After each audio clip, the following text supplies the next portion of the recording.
Real quick, 2012 Splinter won that category. I know it's a year later, and I know it's a year late, and I put in the pinned comment, but like that was one glitch that's always driven me crazy about that past video. Yes, 2012 Splinter won the category for that, so there you go. Yo dudes and dudettes, your friendly neighbor JaxBlade is back, and today we are talking about the Rise of the Teenage Mutant Ninja Turtles movie, so of course I gotta rock the Shredder bathrobe that I did before. And again, thank you to everyone who watched my Mega TMNT video. That video hit over 1 million views, and I was just like shocked, so again, massive congrats. This video right here that I'm doing right now is pretty much a continuation of this, sort of like how the Rise movie is a continuation of the Rise series. And yeah, I'm just super excited to talk about it, and like I'm gonna give you some bonuses. We're gonna talk about the new Krang, we're gonna talk about Casey Jones in this, and then also just give my overall thoughts and review for the movie. But yeah, I just wanted to say that because I remember I thought this movie was going to come out literally either in 2021 or 2020 when it was first announced, and I was like, oh wow, this is gonna be hype, but it kept getting pushed back or delayed, and I was like, oh okay,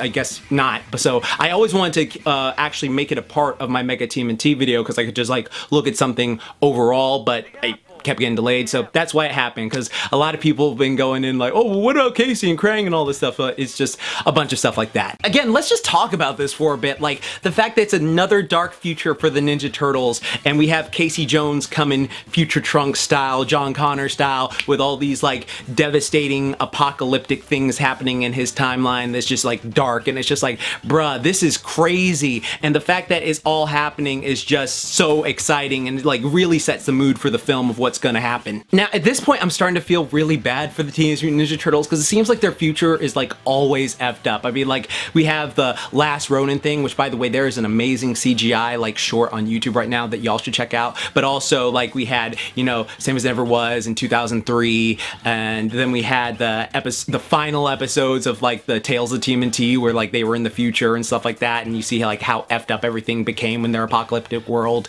And like now we have this with the Krang. Like what's funny is the only TMNT that really had a somewhat positive future was 1987, because in their future it's just like, oh, they just became a bit lazier and they didn't take care of themselves, but overall they were still, you know, competent, they were still alive, and they were admired as superheroes. So that's crazy to me. Like that's absolutely crazy how those are the ones. And the far off year of 2030.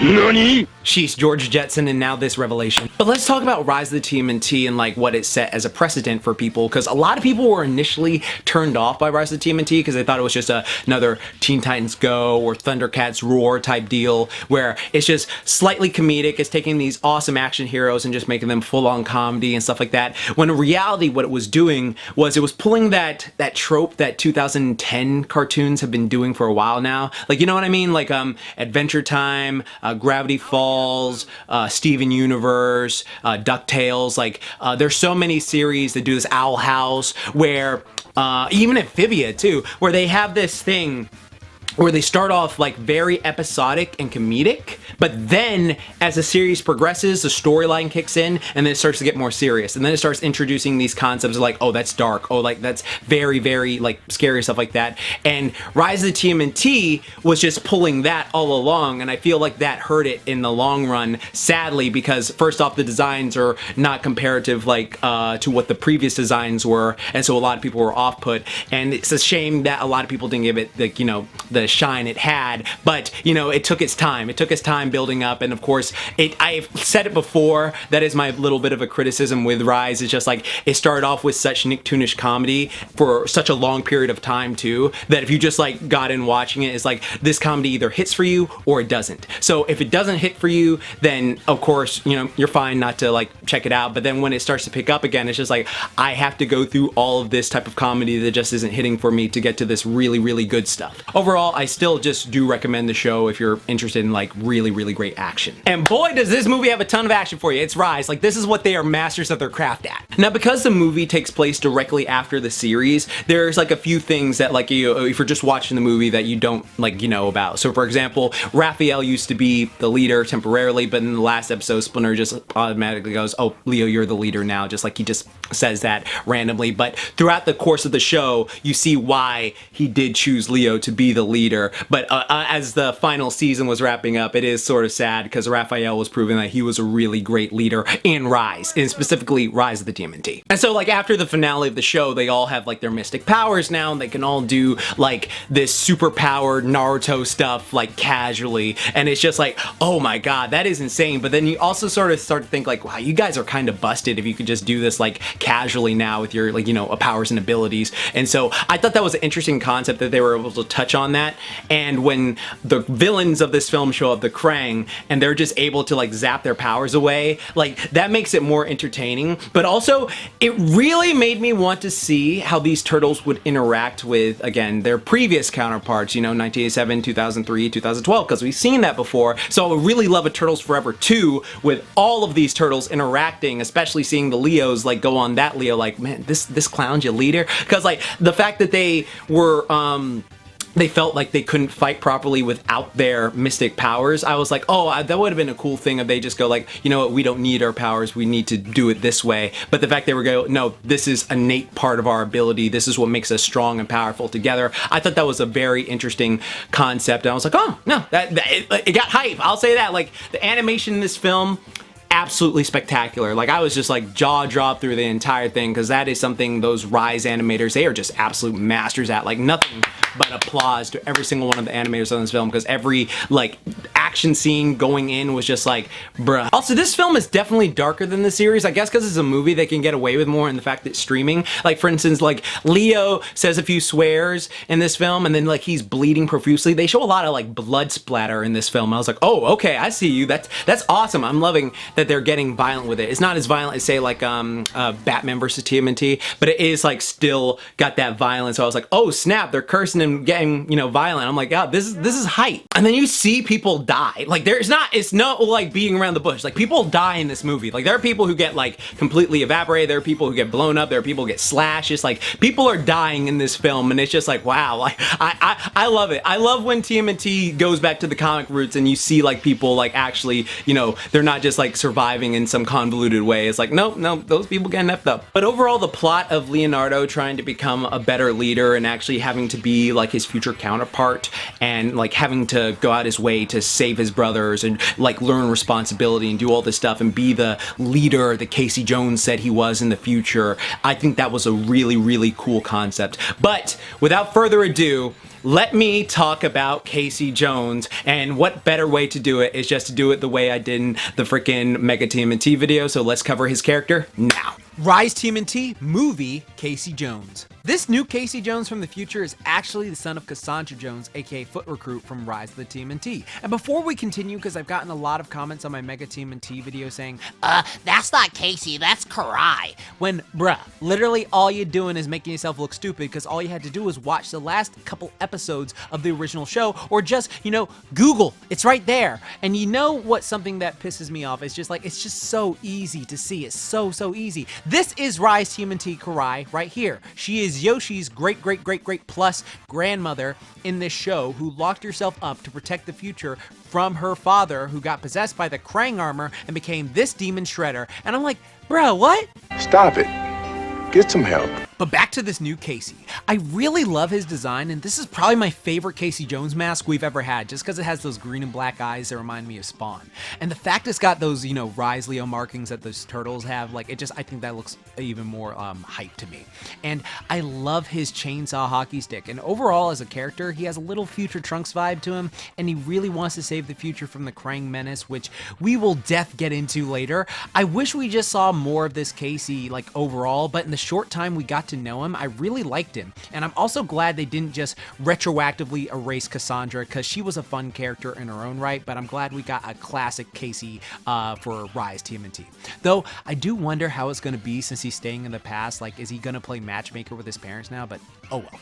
I sincerely need a place to find that Casey Jones mask, because all I got is this one, and that one in the movie is just like, bruh, I need it to look hype. Or maybe I can edit this one. But now, of course, we have got to compare all 4 variations of the pink brain motherfucker that is Krang. So let's just go through each one. 1987, 2003, 2012, and Rise TMNT's ones recently, because bruh, I got some words. Alright, 1987 Krang. Now this Krang is a typical 80s villain who had a fun voice, lost his original body and came from a dinosaur looking body, and do not let TMNT 2012 lie to you. So he walks around in this giant man baby robotic suit, which is fitting because this Krang is absolutely classic but very, very whiny. You sent those two ant-brain mutants to botch this up! One of my favorite things about 1987 Krang was how his voice always went from like, I need to have a body. I love that. But anyways, on to 2003 Krang, and yes, he did show up. Krang 2003. Since the Utrom were what the species was called and overall helpful to TMNT except for this evil bitch, we had one cameo from Krang, and yes, he's still whiny. I hate walking on my tentacles! Oh, shut up, Krang! Now let's talk about The robotic Krang from 2012. And then we have Krang 2012. This time Krang is the name of the species, and they all are gross brains that talk in this Gross robotic voice that the other Krang do not talk in, because this is how you destroy the turtles. you know, stuff like that. We, the Krang, are telling you to hit that bell icon and subscribe to the one known as JaxBlade. Now this time the Krang are evil versions of the same species called Utrom, though there's no distinct difference. They just look like the same ones, just there's good ones and evil ones, and then you have great ones that sound like Gilbert Gottfried. Krang Supreme? No, Megan Fox! Rest in peace, King. And giant ones, but overall they were a nuisance for most of this series and always causing mutants to be born because of their mutagen experiments and accidents. But the turtles cut through them like butter, especially once they mastered their teamwork, so they weren't that formidable like later on, like depending on who you were like going against them. But yeah, they weren't that badass compared to what's coming up. Now we on to these Rise TMNT movie Krang, and bruh. Let's go. Next, Rise of the TMNT Krang. Bruh. Bruh. Bruh! Alright, these Krang are all intimidating as fuck, and rightfully so, since they are the reason the Rise Shredder was so powerful. Again, this species here are all called Krang, and they all refer to each other as Krang, but they make every other Krang on this list look like a bitch in comparison. Usually, when the Krang are in their, brainy forms, they are at their weakest, but not these ones. Not only are they formidably dangerous, where they can use their tentacles to whoop ass, they are also able to zap the mystic powers away from the turtles with a screech. But their most devastating ability is the fact that they can stretch their tentacles out and encompass a person's body, possessing them and mutating them to be their slaves, and they can even do this with inorganic matter like trains. And their exosuits not only boost them, but are aesthetically frightening and easily became my favorite design out of any Krang suit we've ever seen in any form of TMNT media. I will always love 80s Krang for the insults, but these Krang are without a doubt my favorite in any TMNT verse. They left me shook, and I love them for it. Again, Turtles Forever 2, where all the Krang are interacting and these Krang just like bitch around the other ones, or like the Shredders arguing with each other and just like, bruh, come on, Nickelodeon, I don't care what rights you have to find to get with the 2003 stuff, but like please make Turtles Forever 2 happen. Like please just incorporate all 4 generations. That would be so hype. Even the comic books, that would be hype. Comment down below if you would love to see Turtles Forever 2. But overall, there's like a bunch of fun references in this movie. Like for instance, when Raph gets possessed by the Krang, it's very reminiscent of when Raph becomes the Shredder in like various variations, like in the comics 2003, 2012, like he like becomes a Shredder underling with like the spikes and the blades and stuff like that. So I thought that was cool. East Laird University was cool, and then I remember there was like a big ass Triceratops skull, and I was like, geez, that was massive. These Krang bodied that. Damn. And even freaking Bishop makes a brief cameo when they show his ass like picking up the female Krang that was there. But my biggest question throughout this movie is, where the fuck was Baron Draxum? Oh. So, in my honest opinion, because a lot of people are asking, can I watch this movie without watching the show? Yeah, you can. You most definitely can. The show just gives you a little bonus feature of like stuff where it's like, I can appreciate this more, I can understand this more, but it's pretty simple to follow like once you get into the film. Like it's not like something that's like, oh, I don't know what's going on here. Like if you know the Ninja Turtles and you know certain stuff, then you'll be able to follow this film completely. But anyways, dudes and dudettes, I hope you enjoyed the view, and tell me what did you think of the movie down in the comment section below. And if you made this far, type in and Turtles Forever 2, because that is a film we all want to see, Turtles Forever 2. And then tell me who is your favorite character in this movie. If you saw it, or if you haven't seen the film, you know, tell me like if you're gonna watch it or anything like that. I'm very, very curious. And as always, I got a ton of videos coming, but I also have like a whole library of stuff you can check out if you're like interested in this sort of stuff with like, you know, either analytics or fitness stuff or all that jazz, like, you know, tough like tunes, with that workouts, all that stuff. So be sure to hit that bell icon and subscribe. It helps the channel out immensely, and you know, hit that like button too. Like, it really helps me out a lot. Also, be sure to check out my anti-lazy day jumping jacks course down the pinned comment down below. It'll do nothing but help you, and it's a fun way just to stay fit and stay lean. But remember, like I always say, keep calm, booyah on, and don't forget, moment time. Now go grab a slice of pizza and go rewatch this movie. Peace.